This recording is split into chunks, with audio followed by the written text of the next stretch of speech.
Bon, alors voilà, ça faisait un petit moment que j'avais prévu de faire des vidéos pour présenter quelques petites choses, des créations voilà, que j'ai faites.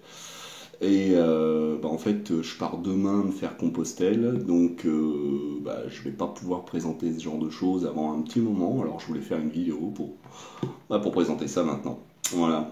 Donc en fait, moi, ce qu'il y a, c'est que partant du matériau canette de Coca, enfin diverses marques en alu, donc j'ai fabriqué des brûleurs, brûleurs à alcool, hein, pour faire la popote le soir quand je fais du bivouac. Et du coup, un jour, je me suis tapé le délire en fait de me faire un vrai thermos en fait, en canette de coca comme ça. Alors ça c'est les pièces des canettes normales 33 centilitres. Ça, celles-là, c'est celles qui sont un petit peu plus effilées. Et puis encore, la couche qui fait l'intérieur, c'est les plus fines encore, avec entre les deux de la laine de verre pour faire l'isolation. Et là, j'ai mis un petit peu de mousse au milieu pour faire en sorte que ça soit plus résistant avec les petites cordelettes. Même là, en fait, j'ai fait un capuchon qui lui aussi est double face, hein, avec de l'isolant entre les deux. Alors, c'est pas un super thermos, hein, mais c'était pour le délire. Je m'étais amusé à faire ça, je voulais le présenter. Voilà. Donc ça, c'est pour la partie rigolade. Sinon, en fait, voilà, je pense que je ferai plusieurs vidéos pour présenter tout un tas de petites choses que j'ai fabriquées pour faire mon chemin, en fait, hein. J'ai fabriqué ma tente, j'ai fabriqué mon réchaud, j'ai fabriqué plusieurs trucs comme ça que je présenterai au fur et à mesure. Mais là, je vais présenter en fait ce que je vais pas emmener en fait parce que j'ai beau essayer de fabriquer les choses par moi-même pour essayer d'optimiser les poids et tout ça. Si je veux avoir un petit peu d'autonomie, ne serait-ce que sur la bouffe, je suis forcément coincé au niveau du poids, ça va très très vite. Donc c'est pour ça ma tente que je me suis fabriquée moi-même, elle est géniale. Enfin moi pour l'instant j'ai hâte de la tester en fait parce que voilà enfin bref, parce qu'en fait elle est légère, hein, ça fait 1,5 kg à peu près, quelque chose qu'à quelques grammes près. Mais surtout, pour 1,5 kg, elle est super grande. Vraiment très grande. J'ai la place de faire un feu dedans. Enfin, c'est pas une tente, c'est un tarp. Donc ça reste ouvert, mais suffisamment fermé. Enfin, c'est une sorte de tipi. Vous verrez bien, prochaine vidéo. Donc là, ouais, je vais présenter en fait ce que j'ai fabriqué parce que je pensais en avoir l'utilité. C'est vrai que ça aurait pu être pas mal, mais en fait, faut gagner du poids, donc à tout prix. Alors bon, voilà, j'avais fabriqué une poche tubulaire comme ça, qui s'accroche. Vous voyez là, il y a des sangles sous mon sac, donc je fous les sangles là-dedans. Ça fait que c'est tenu sous le sac. J'ai deux petits crochets là avec un mousqueton accroché aux bretelles de mon sac, donc ça tenait bien en dessous. Ça me faisait des poches en plus. Voilà. Mais principalement la poche tubulaire du milieu, c'était pour foutre ma gourde, parce que je me suis acheté une gourde souple en 3 litres, très pratique, très costaud, franchement je m'en plains pas, voilà, c'est très bien d'avoir 3 litres sur soi. Et puis les camelbags, c'est bien, mais ça prend vite la merde, et non seulement ça, les camelbags, ça a le souci que ça m'est déjà arrivé que le tuyau se défasse dans mon sac. J'en avais partout, c'était le bordel. Donc voilà, le camelbag, je voulais éviter, donc je me suis pris ça, j'en suis très content, mais ça a l'inconvénient d'être très lourd, 3 litres. Et surtout, voilà, faut le caler. Mastar, là, 3 litres, quoi, ça, voilà, ça fait quand même. Faut pas que ça gigote, tout ça.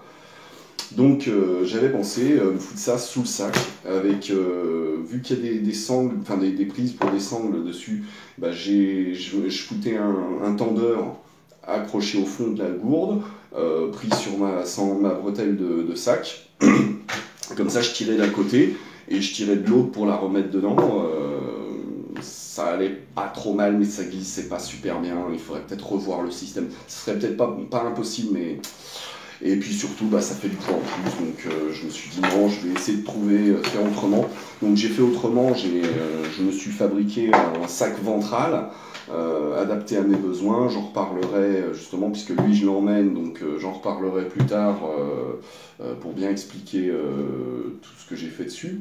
D'ailleurs, ça me fait penser, j'ai oublié de faire une couture qui a pété, donc il faut que je la refasse. Et sinon, bah, voilà, la suite. Alors donc, en fait, voilà, il y a cet appareil-là que j'ai. Alors, je ne l'ai pas fait pour partir cette fois-là, et puis de toute façon, je l'emmènerai jamais.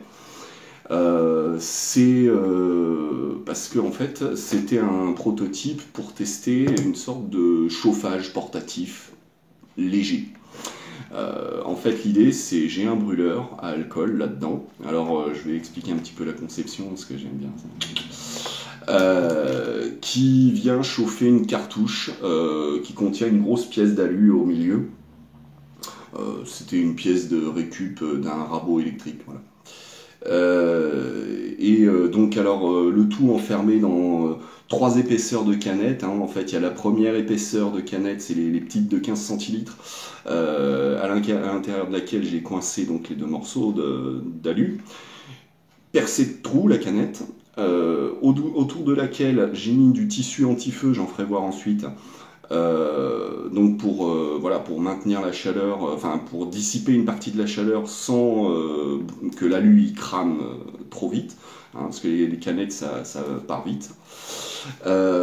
Autour de la couche de tissu anti-feu, il y a une autre canette, donc un peu plus grosse, et celle-là, elle est enrobée de laine de verre pour faire un petit peu une isolation, éviter que ça chauffe trop fort à l'extérieur et qu'on se brûle trop facilement. Et en tout, le tout contenu dans une autre canette, enfin bon, un assemblage de canettes d'un diamètre encore plus gros. Et en fait, le tout, donc je fais chauffer, je mets à chauffer, et une fois que c'est chaud, en fait, j'ai un petit ventilo qui fonctionne en USB, je le mets au-dessus, je laisse tourner, et ça fait une diffusion de la chaleur par le bas, là, comme ça. Et donc en fait toute la chaleur accumulée pendant les 2 minutes de chauffe, et bah, elle est restituée pendant 10-15 minutes, ça peut amener un peu de chaleur. Alors bon, voilà, c'est bien joli. C'est vrai, hein, c'est pas mal. Je suis franchement bien content du montage, parce que en fait, c'est un peu technologique là. Enfin, technologique, hein, je m'entends. Non, mais c'est pas mal du tout en fait. Je vais essayer de le démonter pour faire voir là pour la vidéo. Bordel, si j'y arrive. Parce qu'en fait, j'ai conçu un système de brûleur. Alors, c'est pas tellement. Ce qui est intéressant, c'est pas tellement les petites arches là. C'est intéressant parce que ça permet de chauffer plus vite. Qui monte plus vite en température. Mais ce qui est intéressant, c'est surtout les ailettes là.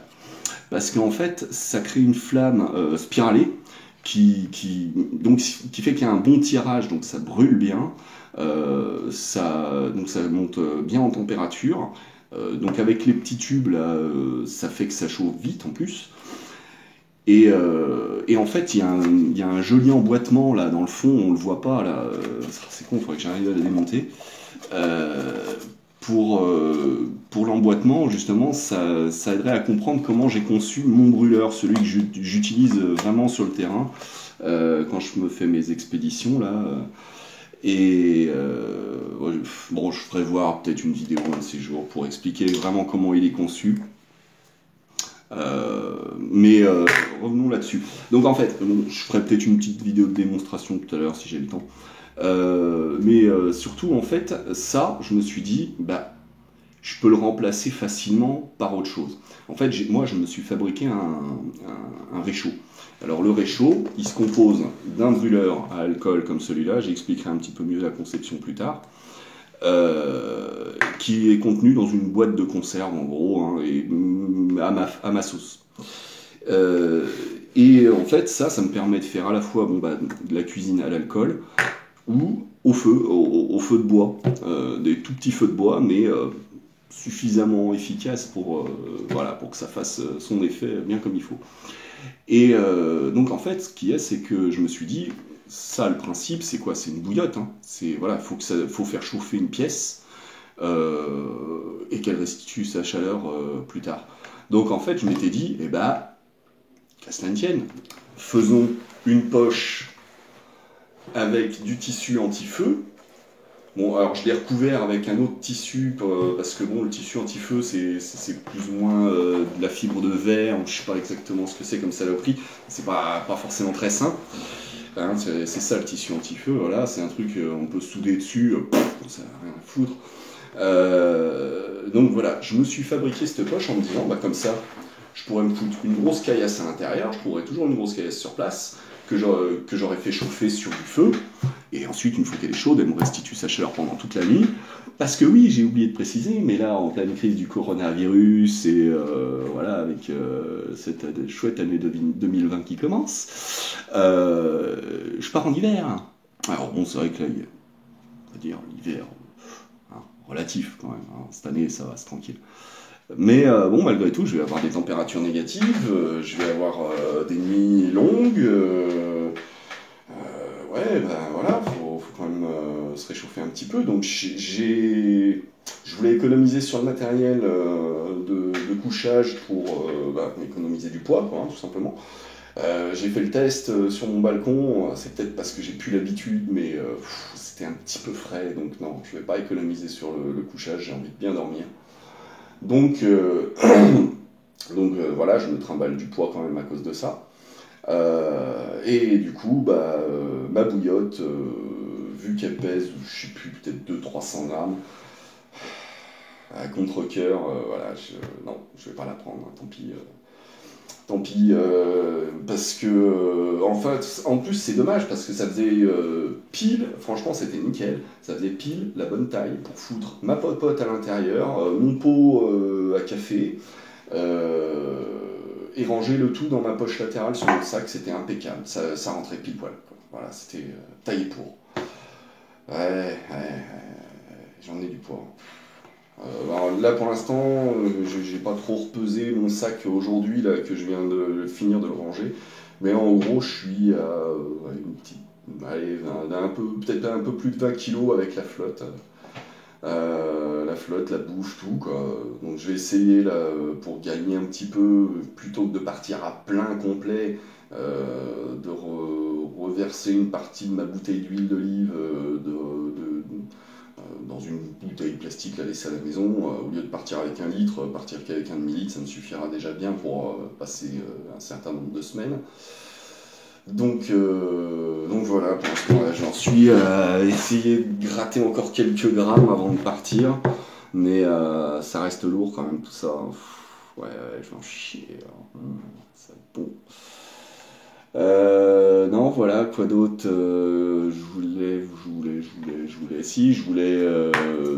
alors faire la présentation de ce truc quand même, parce que là, je voudrais revenir dessus, parce que tout le monde, ceux qui connaissent un petit peu ce domaine de bivouaquer et tout ça, alors à moins de partir avec son réchaud à gaz, ou de faire des feux de camp tout le temps, mais feux de camp, c'est pas toujours possible. Donc cuisiner à l'alcool, c'est bien, c'est pratique. Parce que, ouais, sinon, voilà, moi, les salades sauvages, c'est bien mignon, mais froid, tout le temps. Donc voilà, cuisiner à l'alcool. Alors, justement, parce que ça pèse rien. Hein. Donc, ceux qui connaissent déjà, il y a le P3RS que tout le monde connaît, tout le monde a fabriqué, tout le monde a chez soi. Enfin, tout le monde. Hein. Mais moi en fait il me satisfaisait pas celui-là. Alors je l'ai repris, j'ai fait plein de modèles là encore cet hiver, ça fait des années que je bosse sur le sujet. Et en fait j'ai un modèle de P3RS à venir, mais il n'est pas encore prêt, j'y rebosserai la prochaine fois. Non mais là par contre moi j'ai beaucoup mieux, beaucoup plus puissant que le P3RS. Et plus économe. Ouais, honnêtement, pour moi, il a tous les avantages. En fait, donc la base, c'est, comme je disais, il y a plusieurs types de canettes. Il y a les 15 centilitres, il y a les 25 centilitres. Alors 15 centilitres, c'est des tout petits diamètres, là, c'est celle que j'ai utilisée à l'intérieur ici. C'est celle de ce diamètre-là, voilà. Ça, c'est les 15 centilitres. Sur la même base, il y a les 25 centilitres, donc même diamètre, mais au lieu d'être toutes petites comme ça, elles sont beaucoup plus longues. Ça, il y a Red Bull qui fait ça, les trucs énergétiques comme ça, qui font, enfin voilà, pas de pub. Bon, c'est saloperie là surtout, hein, parce que c'est dégueulasse, c'est bien. J'en ai acheté exprès pour la bouteille en alu. Je bois pas cette merde. Donc, qu'est-ce que je disais? Ouais, donc alors la base, c'est une 15 centilitres. Ensuite, oui, je faisais le détail quand même. Il y a les 15 centilitres, les 25 centilitres. Il y a ensuite les 33 centilitres, mais en effilé longue. Je crois qu'il y a une taille intermédiaire, mais du même diamètre que les longues là. Et puis ensuite il y a voilà, il y a les 33 centilitres en gros diamètre et puis 50 centilitres. Et donc ça c'est de la 33 classique. Ça c'est le dessus. Alors ici la pièce on voit peut-être pas bien. Ça fait comment dire, ça fait incliné. J'essaye de bien montrer qu'on voit la caméra. Voilà. Ça c'est la partie inclinée du dessus de la canette, le bord supérieur. Lui, je peux venir autour, donc à l'extérieur, c'est à l'intérieur de la pièce, hein, mais bon, voilà. Autour de cette pièce-là, je peux venir encastrer celle du fond, là, la petite de 15 centilitres, quand les découpes sont bien faites, on peut finir facilement la foutre par-dessus celle-là. Faudrait que je fasse une vidéo sur le montage. J'en avais fait une et j'en étais pas très content. Je sais pas, peut-être que je la mettrai en ligne quand je serai en chemin, je verrai. Et donc celle du fond, elle a une autre pièce qui est à l'intérieur qu'on voit pas, qui lui permet de tenir la distance par rapport au fond de celle-là qui fait l'extérieur. Et donc le tout, ça fait que j'ai une partie qui est cloisonnée là, en dessous, qui est reliée par des tout petits trous avec la partie qui est cloisonnée ici sur le bord, si bien que donc ça se remplit quand je verse l'alcool, ça se remplit quasiment instantanément, en quelques secondes ça se remplit. Et ça se remplit par les petits trous qui sont là, l'air s'évacue par là, donc quand ça brûle par en bas, ça chauffe les parois ici, donc ça fait sortir les flammes ici par la pression de l'alcool qui chauffe plus vite, donc ça fait que ça chauffe, ça monte vite en température, ok ? Et donc ça monte même très fort en température, parce que en fait, d'après mes tests, je chauffe 1 litre, enfin moi je faisais mes tests sur 3 ou 400 ml d'eau, je ne sais plus vite qu'avec un petit réchaud à gaz. Hein. Mais par contre, ça consomme beaucoup. Alors, pour que ça consomme pas trop, eh ben, j'ai inventé la collerette.